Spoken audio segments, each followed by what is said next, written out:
श्री गुरुवे नमः।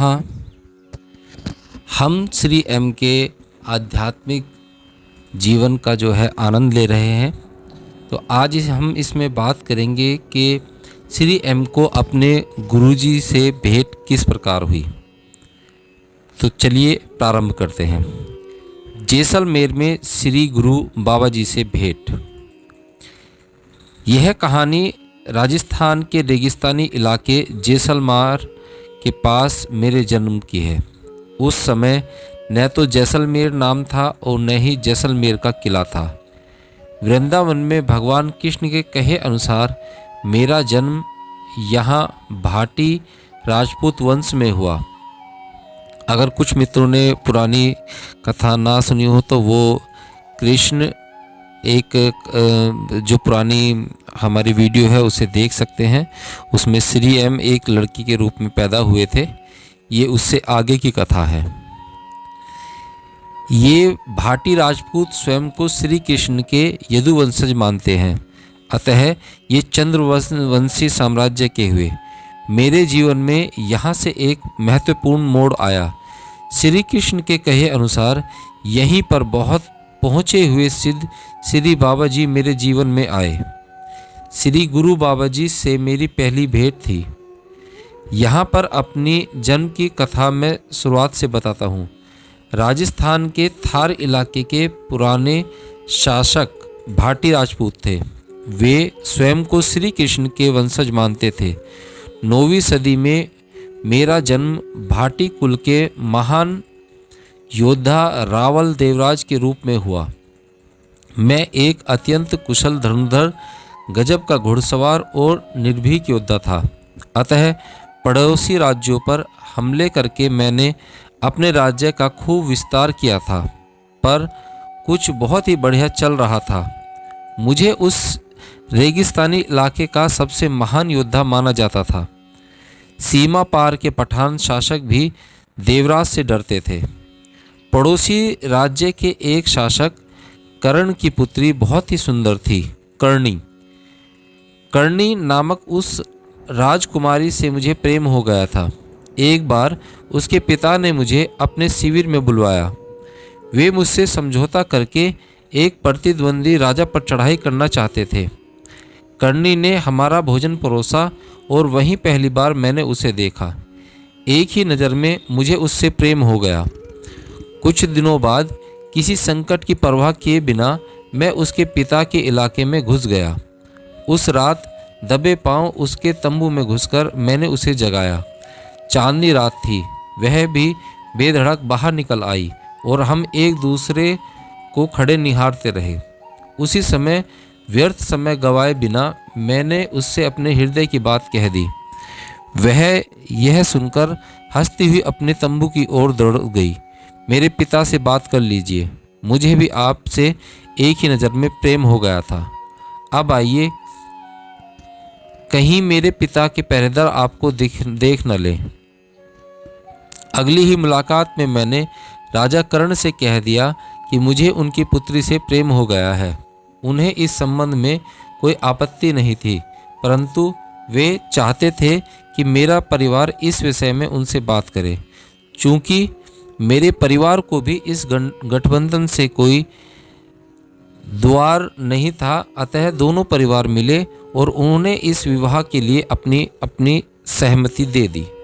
परंतु एक बड़ी अड़चन थी जिसकी गंभीरता को हम नहीं समझ पाए थे। राजा कर्ण ने पहले से ही अपनी पुत्री का विवाह पड़ोसी राज्य के राजा से करना तय कर दिया था, परंतु कर्णी ने उस विवाह से इनकार कर दिया था। यह बात उसके परिवार को बता दी गई थी और मामला वहीं अटक गया था। विवाह के दिन दुर्लभ मरुपुष्पों से बनी वरमाला पहनने की रस्म होते ही अचानक विवाह मंडप पर आक्रमण हो गया। विवाह समय लगभग 900 अतिथि सम्मिलित थे। अधिकतर के पास हथियार नहीं थे, अतः वे मारे गए। मेरे पिता, मेरी दुल्हन कर्णी और उसके पिता राजा कर्ण बहुत से रिश्तेदारों के साथ मौत के घाट उतार दिए गए। मैं किसी तरह उस तंबू से निकलकर जान बचाकर भागा। शत्रु राज्य के सैनिक लगातार मेरा पीछा कर रहे थे। उस निर्जन मरुस्थल में थका मांदा मैं अंततः जोगीसार नाम का एक हरे भरे स्थान पर जा पहुंचा। मैंने सुना था कि एक महान योगी वहां रहते थे। तभी एक झोपड़ी में से एक योगी बाहर निकल आए। देखने से ही वह एक पवित्र ब्राह्मण जान पड़ते थे। माथे पर लंबा तिलक, शरीर पर चंदन से अंकित चिन्ह, कानों में तांबे के कुंडल, गले में तुलसी की माला, सिर पर चोटी और शरीर पर जनेऊ का पवित्र धागा। उन्होंने मेरा अभिवादन किया और मैंने उनके पांव छुए। वे बोले, जल्दी से अंदर चले जाओ, तुम्हारा पीछा करने वाले आते ही होंगे। अंदर जाकर जल्दी से अपना सिर, मूड़ व दाढ़ी मूड़ लो, बस मेरी तरह एक चोटी छोड़ देना। मैंने वहाँ एक उस्तरा, पानी, दर्पण और एक कपड़ा रख छोड़ा है तुम्हारे लिए। मेरे ही जैसे जाति सूचक चिन्ह, ऐसा ही जनेऊ का एक पवित्र धागा, तुलसी माला और लंगोट, वह सब जो वहाँ रखा है उसे पहनकर तुरंत मेरे साथ आकर आंगन में बैठ जाओ। हम तांबे की एक थाली में भोजन करेंगे। मैं जल्दी ही अंदर गया और तैयार होकर बाहर आंगन में आकर उनकी ही थाली में उनके साथ भोजन करने बैठ गया। मारे गए प्रतिद्वंदी शासक अखाई के चारों सैनिक मेरा पीछा करते हुए जल्दी ही वहां पहुंच गए। अपने घोड़ों से उतरकर उन्होंने उस ब्राह्मण को प्रणाम किया और बोले, आपके भोजन में बाधा के लिए क्षमा प्रार्थी हैं योगी महाराज। हम उस कायर देवराज को ढूंढ रहे हैं जो खुद को रावल कहता है। क्या आपने उसे यहाँ से गुजरते हुए देखा है या उससे कोई खाना या पानी मांगते तो नहीं देखा?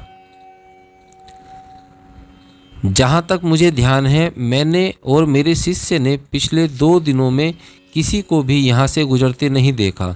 अगर आपको पानी की आवश्यकता हो तो कृपा करके स्वयं ही बाहर रखे मटके में से ले लें। अब अगर आप हमें भोजन करने दें तो आपका आभार मानेंगे।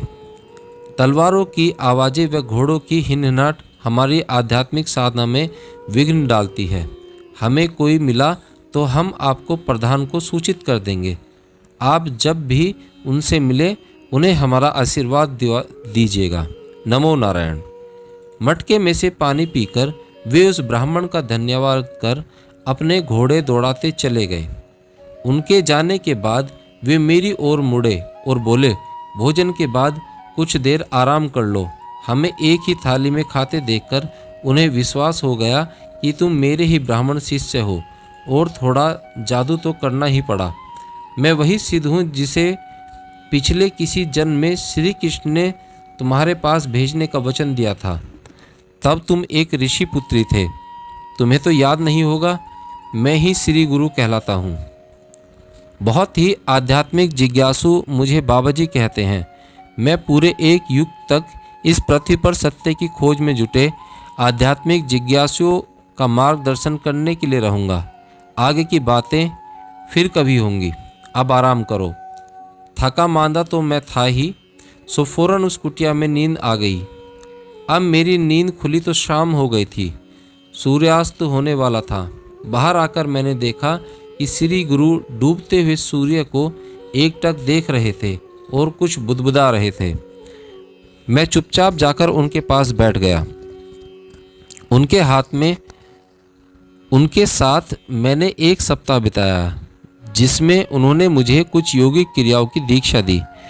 बाबा जी ने उस जन्म की मेरी स्मृतियों को जगाया जब मैं ऋषि विष्णुपाद की पुत्री इंदुमती था। उन्होंने मुझे नेतृत्व के कुछ गुर भी सिखाए। जाते समय बाबा जी ने मुझे आशीर्वाद दिया और भविष्य में होने वाली कुछ घटनाओं की जानकारी दी। उन्होंने कहा, 200 वर्षों बाद लोडरवा के महाराज देवराज के बड़े पुत्र का नाम जेसल होगा। पिता की मृत्यु के बाद उसे उसके अधिकार से वंचित करके राज्य उसके सौतेले छोटे भाई द्वारा हड़प लिया जाएगा। उसके बाद जेसल एक मुस्लिम अफगानी हमलावर शहाबुद्दीन की मदद से लोडरवा को लूटकर फिर से सत्ता हासिल कर लेगा और जब लोडरवा पर फिर से उसका अधिकार होगा तब तक यह प्रांत पूरी तरह से तहस नहस हो चुका होगा। अपनी राजधानी के लिए उपयुक्त स्थान खोजते हुए महारावल जैसल को एक ऐसी जगह दिखाई देगी जहां बड़ी बड़ी चट्टानों की अद्भुत पहाड़ियां चारों तरफ से रेत से घिरी हुई होंगी। वहाँ जेसल की भेंट श्री गुरु बाबा जी के परम शिष्य महेश्वर नाथ से होगी, जो इस समय ईसल नाथ के नाम से जाने जाएंगे। ईसल जेसल को बताएंगे कि युगों पहले श्री कृष्ण और भीम उस पहाड़ी पर आए थे। वहाँ श्री कृष्ण ने भीम की प्यास बुझाने के लिए उस रेगिस्तानी इलाके के बीच एक झरना उत्पन्न कर दिया था। ईसुलनाथ यह भी बताएंगे कि श्री कृष्ण ने स्वयं यह भविष्यवाणी की थी कि यहाँ यदुवंशी का ही कोई वंशज अपना राज्य स्थापित करेगा। यह सुनकर जैसल उसी स्थान को अपनी राजधानी बनाने के लिए तत्पर हो जाएंगे। वे अपने नाम को आगे बढ़ाने के लिए इस जगह को जैसलमेर का नाम देंगे और वहीं अपना किला बनाएंगे। बाबा जी ने कहा कि अपनी आध्यात्मिक उन्नति के लिए मुझे अभी बहुत लंबी यात्रा करनी है। काफ़ी वर्षों पश्चात मैं दक्षिण भारत में एक मुस्लिम रानी के रूप में जन्म लूँगा। तब मेरी मुलाकात उस महान आत्मा निरूर के सदशिव मोहम्मद से होगी और वही मुझे दीक्षा देंगे। अगले जन्म में मैं पवित्रता के उस पायदान पर पहुंच जाऊंगा जिससे श्री गुरु मुझे अपने शिष्य के रूप में स्वीकार कर लें। उस समय मेरा जन्म एक परंपरावादी ब्राह्मण परिवार में होगा, जो बनारस से स्थानांतरित होकर हिमालय के पास ही बद्रीनाथ में जाकर बसेगा। फिर घटनाओं का चक्र कुछ इस तरह घूमेगा ताकि कुछ नई सीखें मिलें जो मेरी चेतना के विस्तार में सहायक हों। फिर मैं बंगाल में पैदा होऊंगा और उसके बाद एक पुरुष रूप में एक दक्षिण भारतीय मुस्लिम परिवार में। उस समय श्री गुरु के परम शिष्य महेश्वर नाथ की जिम्मेदारी होगी कि बचपन से मुझ पर अपनी कृपा दृष्टि रखें। इस जीवन में मैं एम नाम से जाना जाऊंगा और तभी पूरे घटनाक्रम की कड़ियों से उद्घटित करूंगा। मैं बाबा जी को दंडवत करके वहां से चला गया।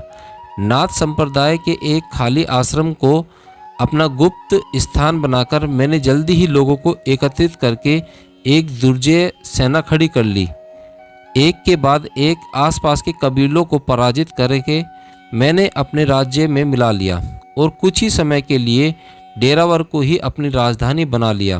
बाद में लोडरवा पर राज्य करने वाले एक शक्तिशाली शासक को हराकर मैंने वही अपनी राजधानी स्थापित की। उसके बाद काफ़ी समय तक लोडरवा की रावलों की राजधानी रही।